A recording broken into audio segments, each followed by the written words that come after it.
আজ দুপুরের ওয়েদারটা না হঠাৎ করেই যেন বদলে গেল।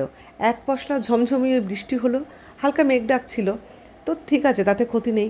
কিন্তু বৃষ্টি হয়ে না চারপাশটা এত সুন্দর হলো, এত স্বস্তিকর আবহাওয়া হলো, গরমে মানুষ কেন প্রতিটা পশু পাখি গরমে হাঁসফাঁস করছিল, তার হাত থেকে যেন একটু মুক্তি পেলাম আমরা।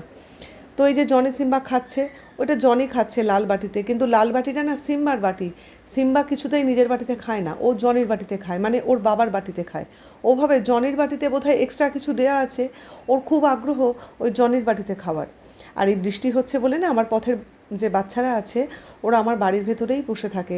যত বড় বড় ঝড় হয়েছে, ঘূর্ণিঝড় যে রেমাল বা আরও কী নাম আছে, ওরা সবসময় না আমার বাড়ির ভেতরেই, যতদিন ঝড় বৃষ্টির তাণ্ডব চলবে ওরা আমার বাড়ির ভেতরে সব সময়।